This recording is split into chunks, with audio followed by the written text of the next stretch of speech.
Maraming salamat sa inyong lahat at pasensya na huli at may dumaan pa dito tiga HRD Korea. And of course, we are only too glad to engage or to talk to everybody this afternoon. Talagang request po namin ito para magkaroon tayo ng pagkakadaopalan at magkaroon tayo ng pag-uusap tungkol sa mga nasa saloobin ninyo, kung ano ang kailangan pa namin gawin sa DMW para mapaigting ang serbisyo na sinimulan ng ating mahal na kalihim Secretary Susan Cruz Ople. And of course, gusto natin na ipagpatuloy at palawigin yung mga ninanais ni Sec Tools para sa ating kagawaran at para na rin sa kapakanan ninyo, sa OFWs, dahil mahal na mahal kayo ng ating Pangulo at ang mandato mismo, ang pinakamalakas na mandato o suporta ng Pangulo ay nanggagaling mula sa hanay ninyo. So hindi ko na patatagalin, Dear June. Sige, please continue with the introductions para malaman ko rin kung sino nandito. And istorya ni Juan. Jan, are you there? Good morning, dear June, dear Charles, and congratulations kay OIC Hans Leo Hakdak. Good morning to everybody from the staff sa Pilipinas, LIC, and good morning mula dito sa Saudi Arabia. Hey, good morning. Mukhang puyat ka dyan, ha? Oo, mayroon tayong mga ina-assist kagabi. Yes po. Thank you. Hey, mamaya, ha? I expect na may mga mai-share ka, ha? Yes po, yes. Okay.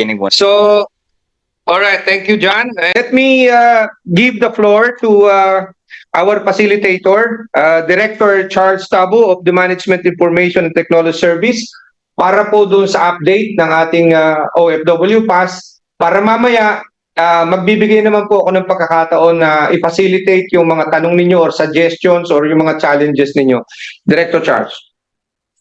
Magandang hapon po sa inyong lahat. Unang-una ay nagpapasalamat ako sa mga suporta nyo sa mga nagdaang buwan mula nung ating inilunsad ang pilot run ng ating kauna-unahang digital platform ng departamento, kung tawagin natin yung DMW mobile app o kaya in particular yung OFW Pass.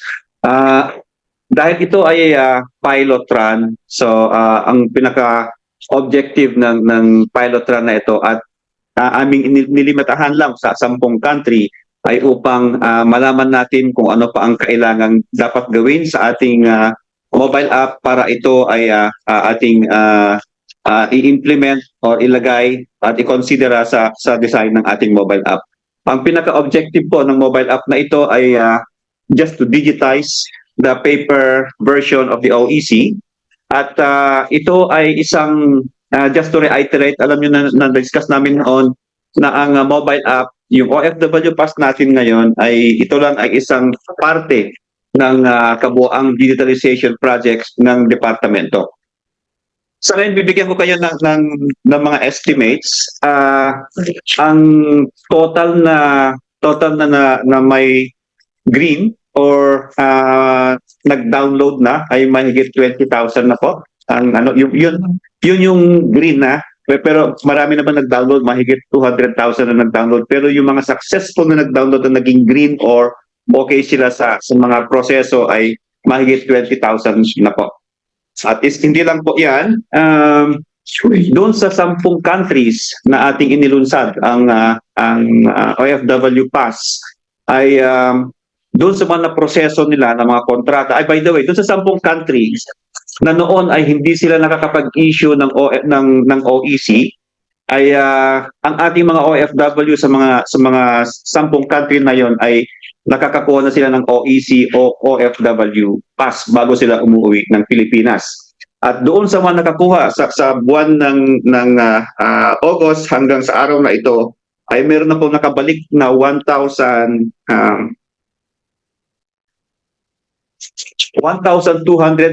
na po ang nakabalik na which means umuwi na sila sa Pilipinas, hindi na sila dumaan dito sa amin, na proseso ang kanilang OFW pa sa 10 country na to at nakabalik na rin po sila sa kanilang sa 10 country na kanilang pinanggalingan.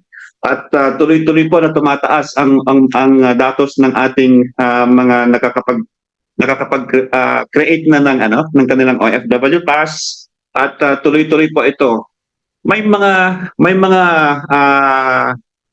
glitches po na aming nararanasan. Kasama nito yung mga visa, hindi makakapag-upload ng visa, hirapan mag-upload ng mga dokumento na dapat kailangan. Ito po ay unti-unti po namin itong naaayos dahil na rin po sa mga feedback na nakukuha namin sa mga bawat OFW, lalo na sa ating mga MWO kung saan nakakatanggap din sila ng mga feedback, at ito po ay tuloy-tuloy po namin na inaayos po. So, doon sa nakaraang buwan ay nagtalaga rin po kami ng call center kung saan may 3 numero na na pwedeng gamitin ng ating mga OFW na nakakapag-send sila ng kanilang mensahe through Viber, WhatsApp, email, may email, at calls, SMS, kung saan ay mahigit 8,000 ng mga asking for assistance na yun po ay tinutugunan ni Jessie na kung saan at Stratcom, kung saan sila po ay tumutugon sa mga bawat assistance na hiningi ng bawat OFW natin.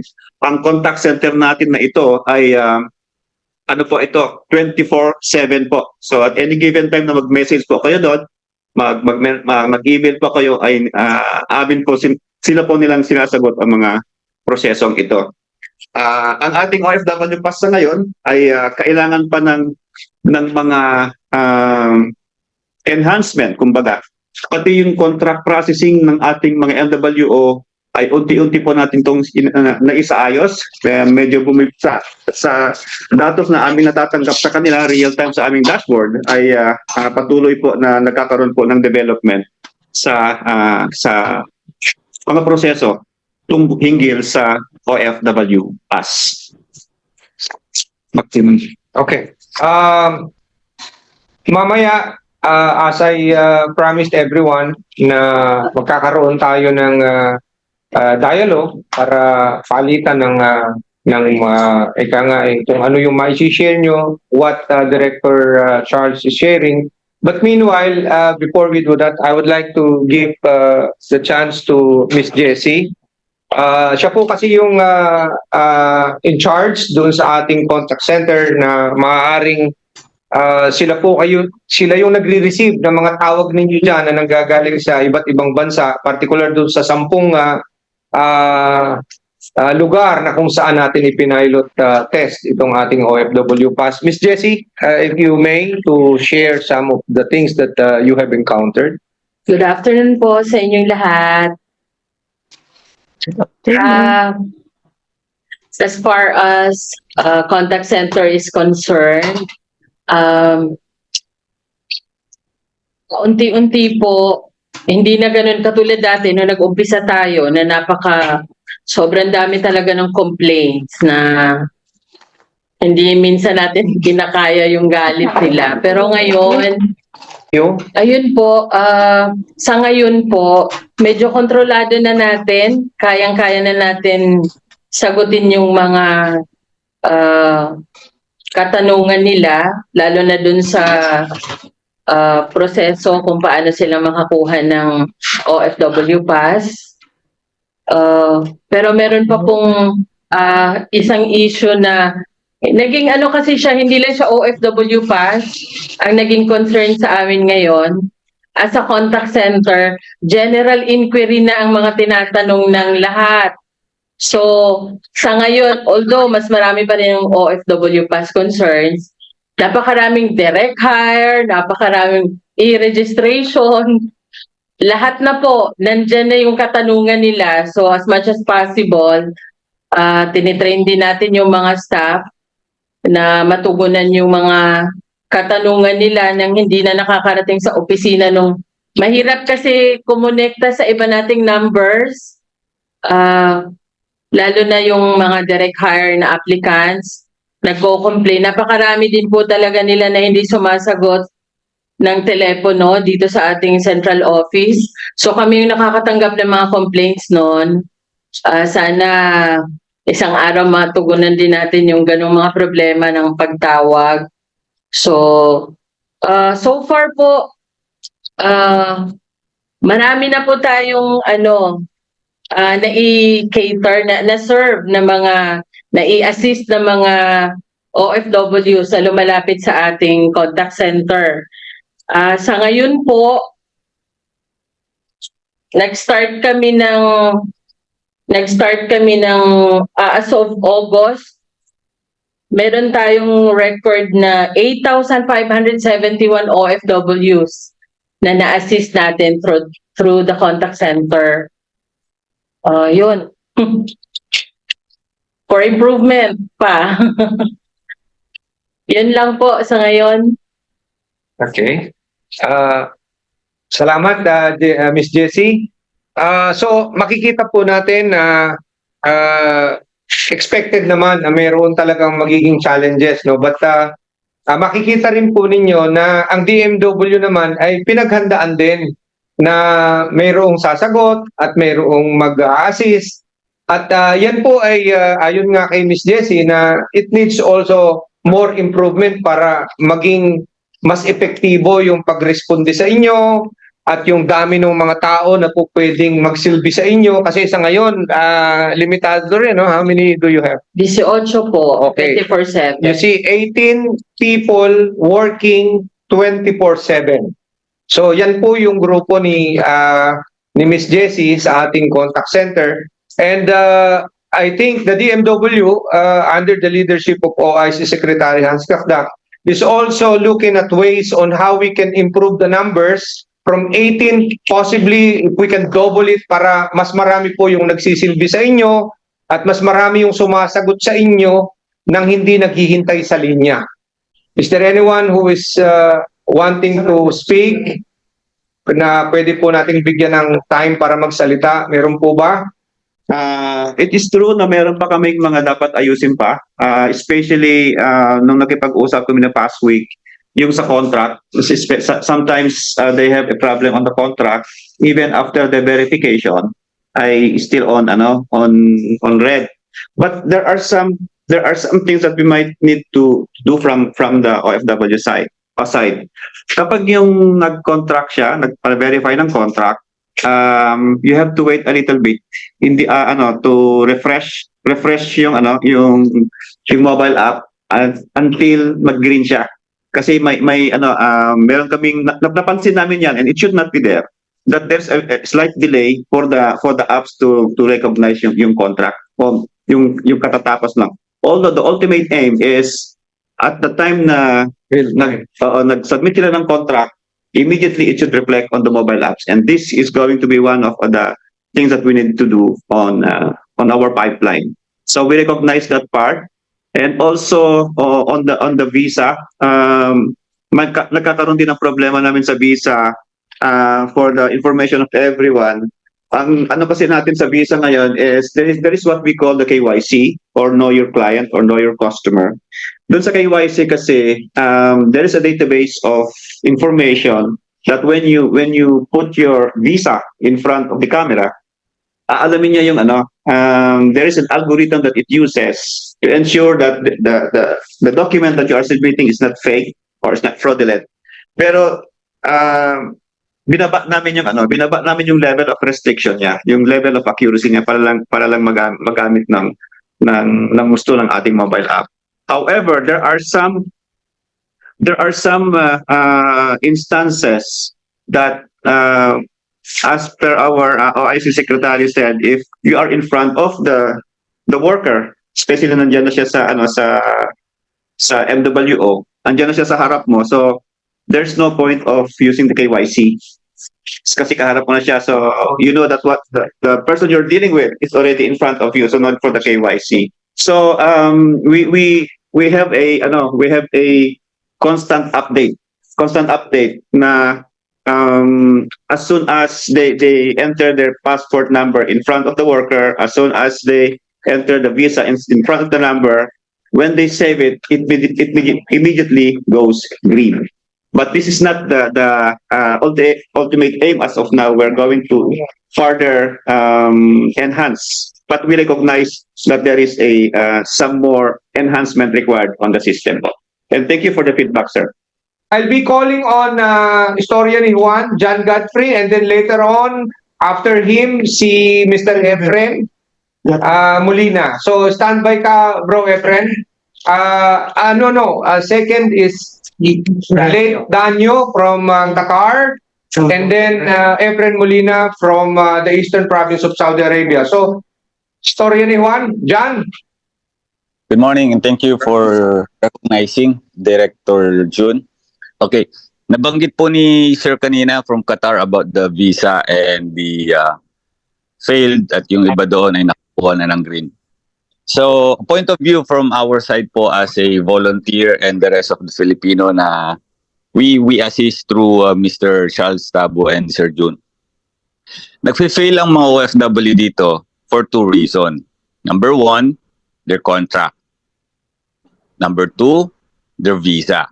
So it is not very clear on the OFW side, especially for OFW sa Saudi Arabia, because there are a lot of Filipino who try to use and upload ICAMA number, ICAMA ID as their visa. Now, kung sa Qatar po ay nasa kalahating porsyento ay kulay green at they are saying that maybe yun yung mga updated na, I can say sa Saudi Arabia, maraming green ang OFW pass dito, but the question, tama po ba ang nilagay nilang mga identification? I will support this and question the OFW pass. Recently, there are a lot of Filipino from Philippines who acquired OFW pass but fail sa Bureau of Immigration. I do not have the context, but as the story goes, they are not still accepting the OFW pass. Nagtataka lang kami at natatakot somehow. Ano ba kaya o paano namin malalaman that our OFW pass, despite its kulay green, tatanggapin talaga ito ng Bureau of Immigration? Ikinababahala namin dahil sa iba't iba ho ang mga identification na nilalagay natin sa Bureau of, sa OFW pass. Hindi natin matitiyak kung tama ba talaga kami. Kasi ang mentality ng mga OFW, I'm not generalizing, pero they are just trying to secure a kulay green sa kanilang OFW pass. They think na ito ay kagaya ng e-travel. So whatever ilagay mo dyan, some of those people, they're trying to update their contract. Nagtatanong, pwede ba yung aming kiwa? Pwede ba yung aming kontrata sa GOSI? Kasi Saudi Arabia, there are a lot of different contract. And they are thinking that kung po pwede sana yung aming kontrata, ay ilagay na lang itong kiwa, mas madali pa. But not to mention, they do not understand our standard DMW standard contract should be there and should be valid and updated. Now, the question mga kababayan and sir, hindi ho ba natin pwedeng tanggalin na lamang itong visa requirement under the OFW pass because this affects everybody. We cannot secure our OFW pass because kailangan mong update ang yung visa and some of us are failing dahil hindi tinatanggap and they are questioning bakit ganun. Visa ko naman to. Exit re-entry visa ko naman to. We are not in Dubai na ID lang okay na. Kami dito, papel. Diba? One of those. Pangalawa po, yung concern din namin. Yung tungkol naman po sa mga OFW na nagre-register sa e-registration since wala pa naman tayong OFW pass. Many of us, nagre-reklamo na, sir, we file a ticket sa DMW help desk but until now, wala pa, inamag na. Wala hong nagre-reply according to them. So what we are trying to explain and again, and even Mr. Charles Tabo is there, we help them by means, okay, recover natin, okay, tulungan natin, okay, palitan natin ang password. But we cannot do this in every now and then because soon, DMW app will be launched and natatakot kami na baka dumating ang panahon, hindi pa tayo ready. talking about OFW po kasi hindi ho nila alam na may e-registration sila. Maraming factor kung bakit po hindi nila alam. Number one, from the beginning, newly hired, hindi nila alam. Meron pala silang gano'n, at agency ang gumawa. Number two, nakakalimutan ng username. Nakakalimutan ng password. Number three, sila yung mga taong pumupunta sa POEA. Ay, madali lang yan. Punta na lang ako ng POEA, doon na ako kukuha ng OEC o kaya sa airport. So, nane-neglect yung information na ba, kailangan meron ka sariling account. Hindi ho ba natin pwedeng simplify na lang ito para ho mas madali na yung ating kalakaran? Just like you are using a friendly user, let's say, application. Thank you po. Thank you, John. I would like to call Asiklev. Asiklev, if you hear what John has shared and what he was requesting to be answered. Asiklev, are you there? Asiklev? Nandiyan ba si Asiklev? Asiklev, can you please, if you don't mind, to respond to The visa. John because it involves the visa. Affected daw, di ba sabi? Hi, on commute po ako. Medyo mahina yung signal ko. Paki-type na lang po, Sir John, yung question para ma-respondan natin. On transit, nasa travel. Okay, he is requesting, John, if you can use our chat box para makita ng mabuti ni Asiklev so that we can also respond accordingly. Standby lang, John.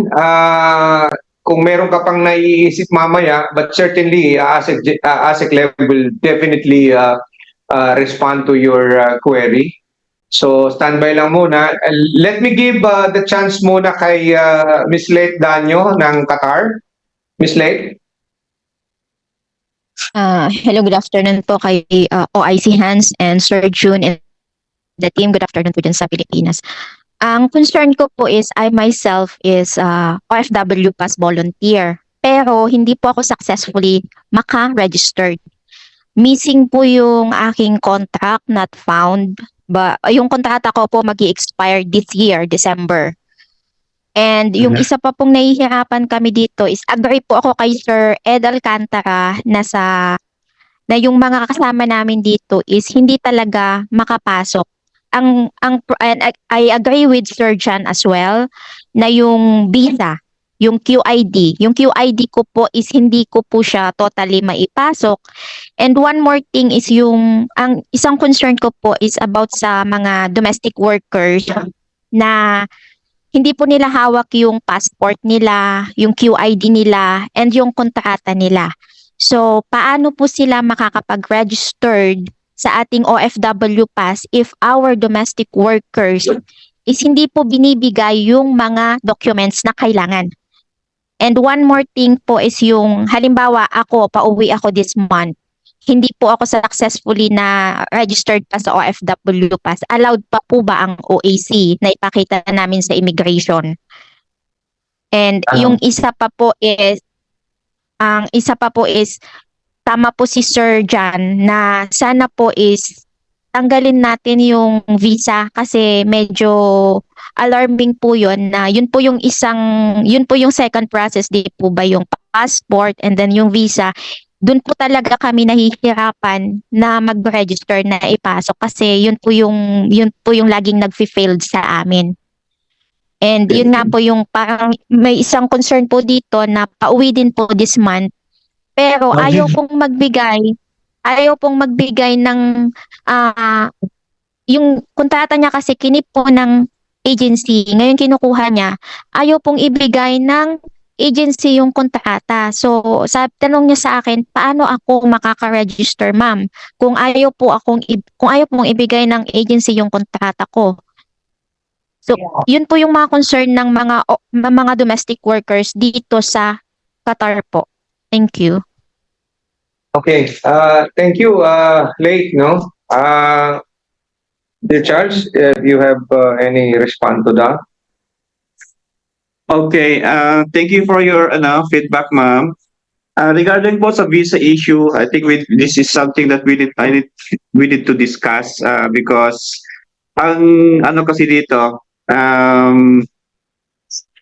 kapag nag-green kasi, ang sabi kasi sa amin ng BI, although we still need to speak to BI, meron nga mga outstanding meeting very very soon, na in-assume ko sila kapag green na kasi yung ano mo, green na kasi yung QR code mo, they assume that DMW already checked these three vital prerequisites: contract, visa, and the passport. So, hindi na nila titingnan yung visa, hindi na nila titingnan, siguro magra-random check sa mag-check ng visa. That's why it is really vital from our end na before we even turn that color QR code into green, the system has to be assured na yung visa information is complied with. Kasi very soon, ang ano kasi niyan ma'am, very very soon, and they promised to us that once this is flawless na siya, or I mean, nasa level of acceptance na siya with BI, magkakaroon tayo later ng e-gate, kakaroon tayo ng the restriction will be relaxed soon, but from our end, we just want to make sure that if it's green and it's ready to go. So yes, we are still have to speak to maybe the other official or any agencies that the visa can be removed. But as of now, yun po yung stand ng system natin. But we will come back to you on that. And the same with Jan, yun nga yung sabi ni Jan na which you concurred with Jan, that the visa should not be there anymore. We have to come back to you on that because medyo hindi siya ganun kabilis tanggalin, and we really have to talk on that. And yung pangalawa po, yung household service workers na walang document, walang contract, Ano binibigay ng agency? hindi binibigay ng agency.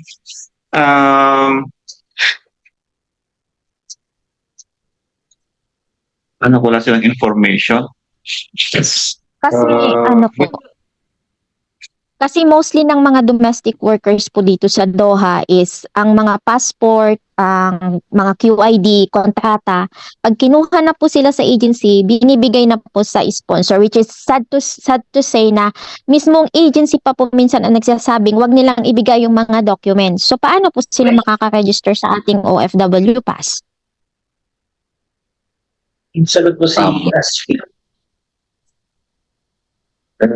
Yeah, sabi po ni Asik Lev, yung pong kinikip ang kontrata at permit, document po ang pangalan ni Kabayan at ipaalam natin sa MWO o sa hotline natin. Yes. Yes. Can I add a little bit? Dito po kay ate, sabi po ni ate yung passport. Ma'am, if the OFW po ay magre-register sa DMW app, I believe if mariread ng DMW app that you have already a registration, hindi mo na kailangan i-upload pa ang passport mo. But yet, I am with you that dapat hawak ng tao yung passport niya. And doon naman po sa sinabi ni Dear Charles, sir, yung pong, ang lumalabas kasi parang we are able to secure lang na kulay green. Kaya lamang po, in the past few months, nakarinig tayo from there sa airport na may mga na-offload din. Hindi, munti ka na ma-offload such as yung OFW papunta ng Singapore. Kulay green ang kanyang OFW pass. But fail ang lumabas. So, hinanapan pa rin siya ng OEC. So, if we can humbly force the Bureau of Immigration na yung visa will be different na lang, no?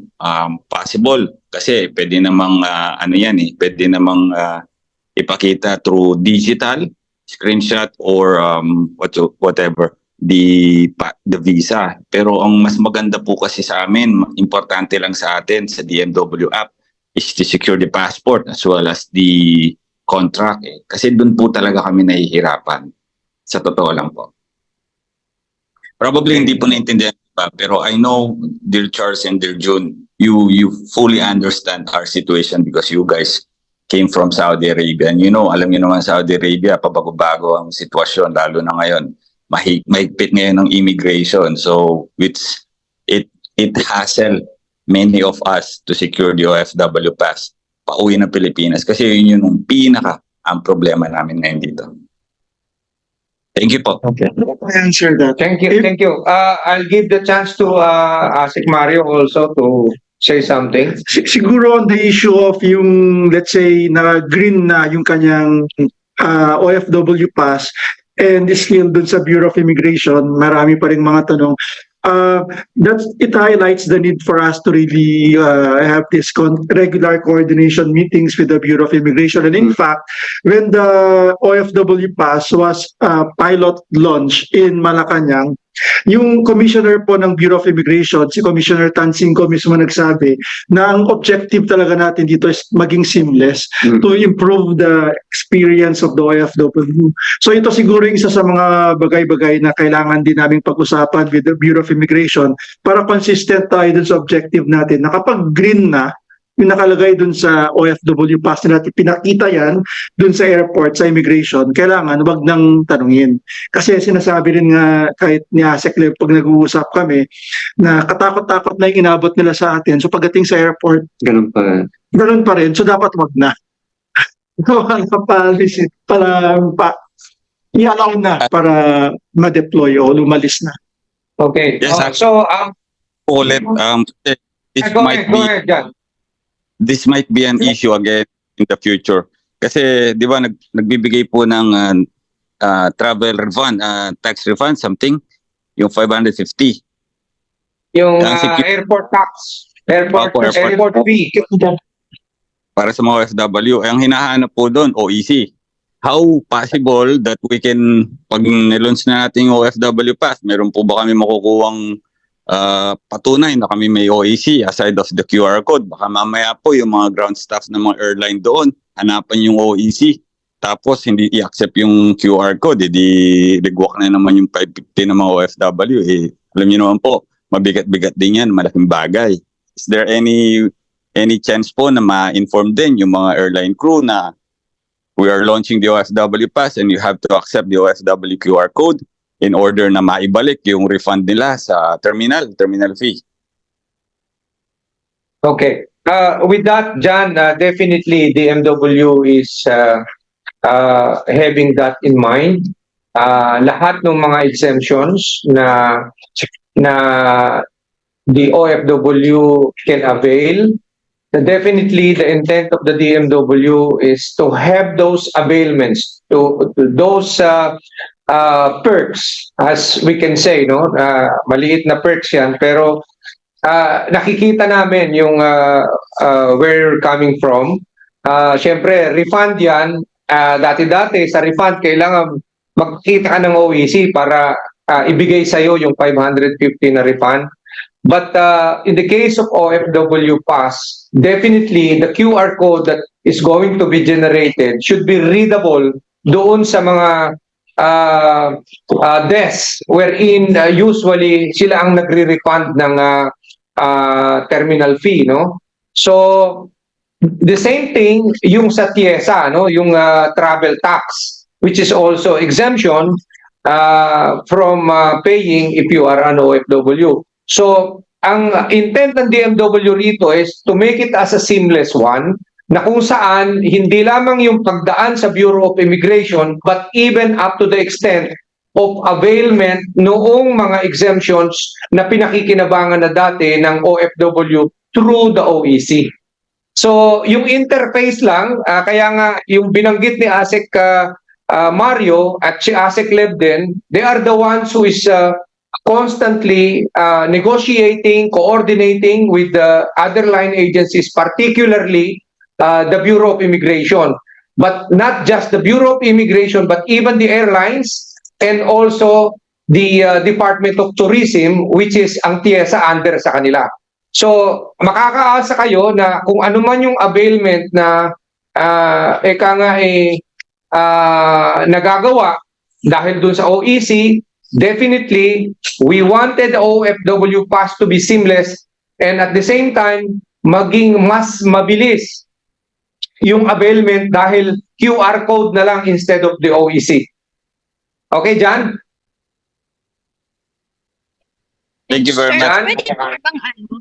Opo. Thank you very much po, Dear June. Okay. Sir, Yes, is this late? pwede po. Opo.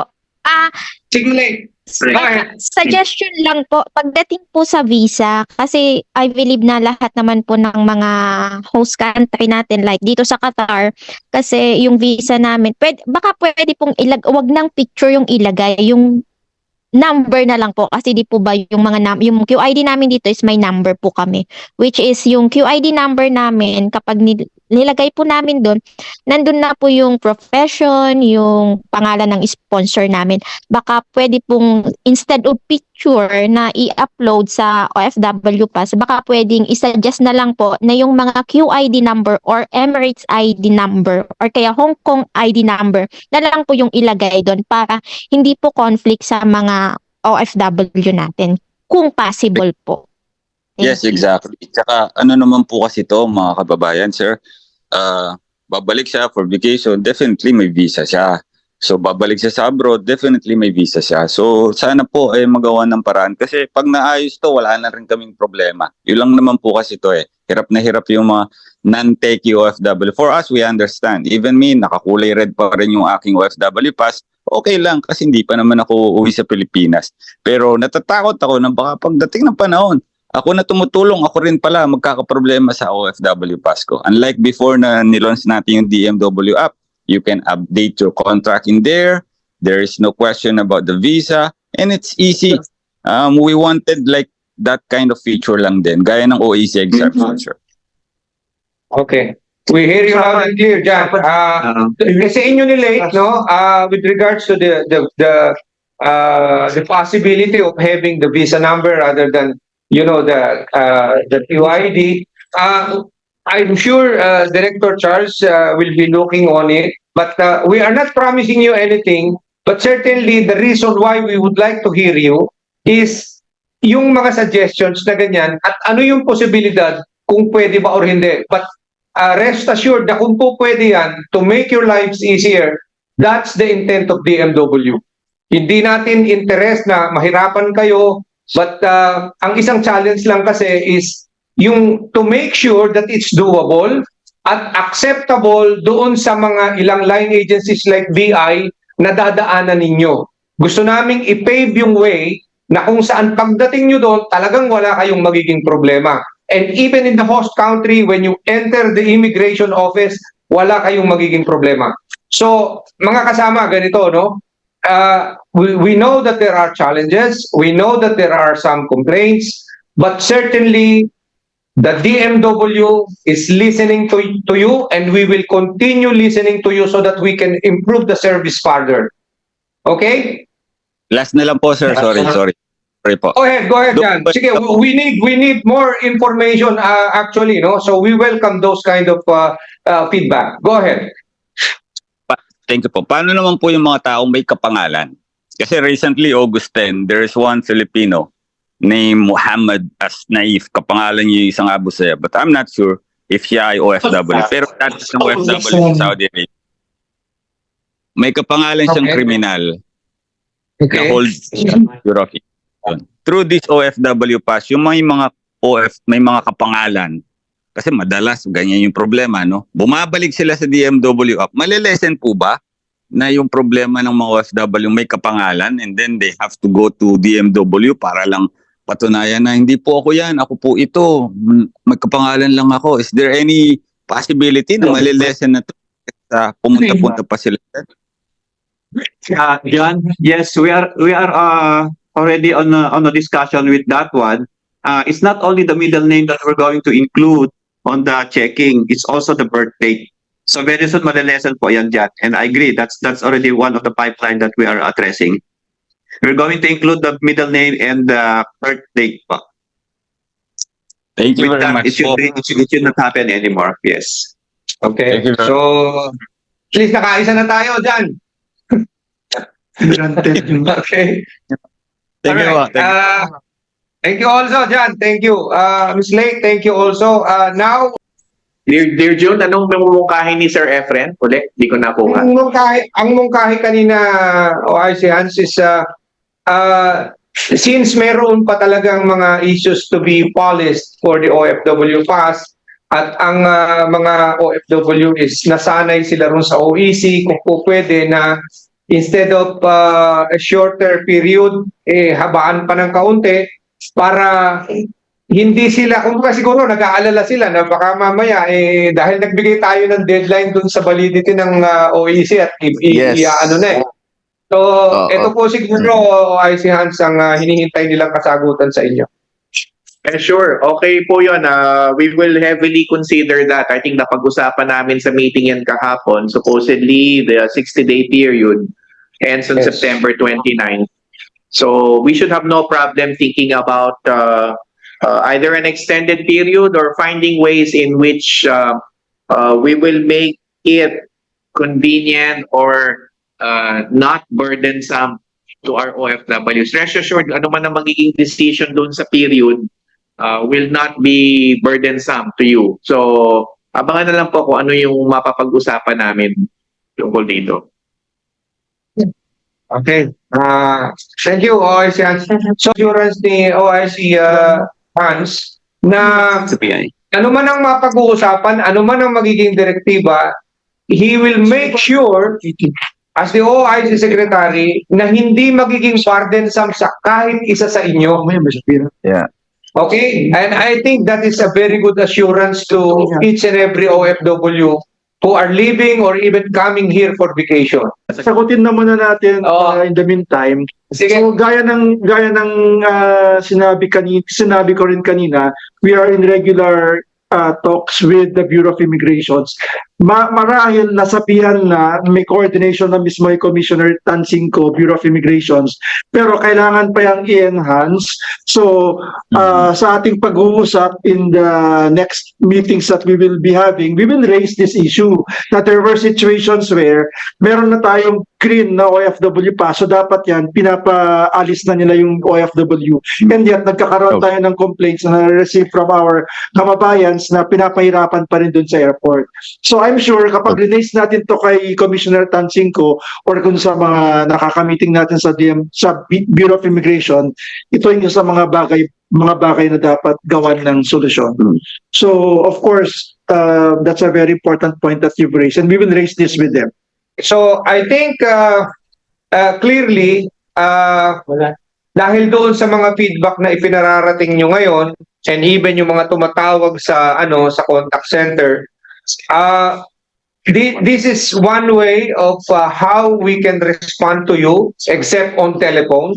This is nakikita nyo siguro yung enthusiasm din ng bawat division, bawat opisyal na humaharap sa inyo na para paigtingin yung yung OFW pass without necessarily giving less importance on the OEC. Ibig sabihin, habang ito ay ginagawa ng paraan ayon doon sa naririnig sa inyo, ang OEC ay magpapatuloy at kayo ay mabibigyan ng sapat na impormasyon kung sakaling ang OEC ay talagang aalisin ba o hindi. Pero sabi nga ni OIC Hans, hindi magiging burdensome kahit kanino sa inyo ang pag-uwi at paglabas ng Pilipinas para magtrabaho sa ibang bansa nang dahil lang dyan sa OFW pass or OEC. Either one, DMW will ensure that everyone is not burdened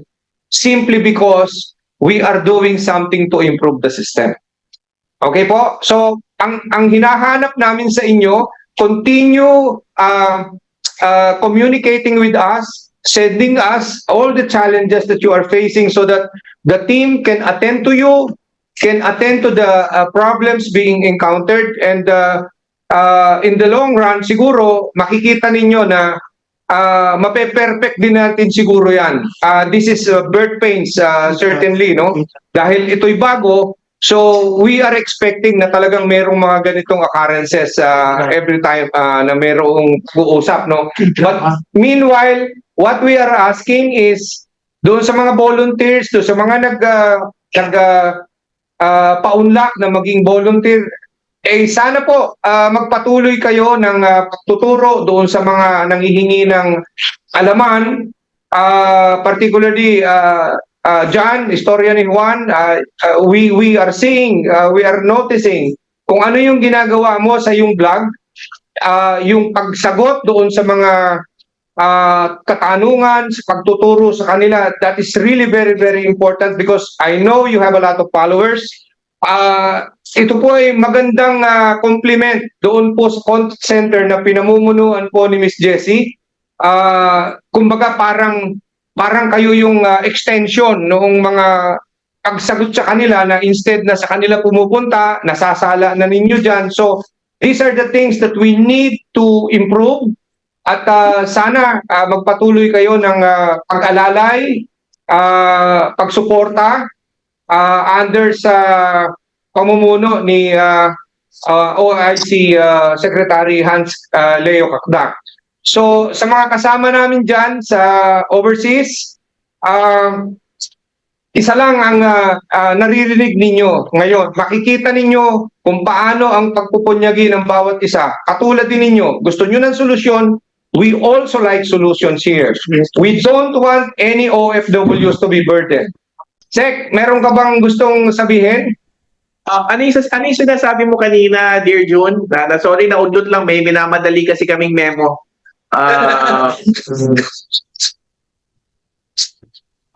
Anong gusto mong biggitin?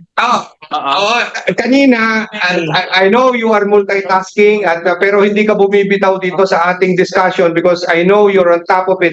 But kanina, Sek, sinagot na ni Asek Mario while you Okay. sinagot na at satisfied naman sila dun sa sagot ni Asek Mario. Okay. It was actually, Yusek, OIC yung tanong actually is nagkakaroon tayo ng parang disconnect between yung DMW and Bureau of Immigration kasi kahit green na raw yung OFW pass pagdating dun sa airport, tinatanong at pinapahirapan pa rin daw ng Bureau of Immigration. So sabi ko, it highlights the need for us to have this constant dialogue with Bureau of Immigration para kapag green na yung OFW pass, yung usapan actually Bureau of Immigration because we already had communications with them and si Commissioner Tansinko was actually present when the OFW pass was pilot launch in Malacanang. At ang sinabi mismo rin ni Commissioner Tansinko, kapag green na yon, papalabasin na yung OFW. So kailangan lang i-enhance information dissemination siguro sa ating mga kasama sa Bureau of Immigration. Yes. And we met with si Commissioner Tansinko set up a meeting between our IT teams. Kailan ba yun, Charles? Maybe at the beginning of this week? Actually, we already have a meeting yesterday Okay, with so, the IT. And I have some updates. Sige, go ahead. Anong updates mo? Ang updates namin dito, they want to make it really, really easy. They don't need to even have the OEC. All they need to do is just a signal from us, okay or not okay. That's all. It's being simplified, and that is already. Yun na nga. So in short, we're trying to make it easier na yung pag-uusap ng BI and DMW. Ang isang pinoint out namin sa BI is yun nga, pag green na, diretso na sa passport control, diretso na sa boarding gate, and hindi na dapat papuntahin sa Labor Assistance Center sa airport. So I think that matter has already been discussed with the BI. At okay naman. We're very thankful to Commissioner Norman Tansinko kasi very, very open sila to help us. Yun. Check, Hans. Pwede ko po bang ireklamo si Sir Charles Tabu at si Sir June Aguilar? Sabihin mo, sobrang sipag na naman. Anong reklamo? Oo, so ano kasi yan kahit puyat na, kahit pilay pa si Sir Tabu, nag-chat pa yan sa akin para lang update yung mga Hindi ko na nga ng reklamo mo Hindi ko kami dapat dito binibigyan ng Jollibee. Mabuhay po kayo at maraming At sa mga tulong ninyo. Oo I naman, appreciate. talagang instant connect sa puso ng OFWs. Kumbaga since computer na rin lang pinag-uusapan natin, malakas ang gigabyte speed ng dalawa dahil instant connect sila sa inyo. Thank you very much po, Sir June, Sir Charles. Thank you very much Yes. po sa inyo lahat. Ay, Dapat din pala- may regalo si OIC Sec sa'yo, dyan, at sa atin lahat. Baka One comment week, pa ako, Sir June. Ano kaya yun? Excite ako. Pwede ba? Next One week. comment. Next week yung OFW, sila na magsasubmit ng kanilang request for contract verification online. That's One good. comment Thank lang po, June, kung pwede pa, GMM Global Maritime Manila.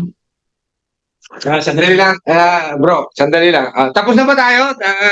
Tapos na kayo ni Jan? Yeah. Okay.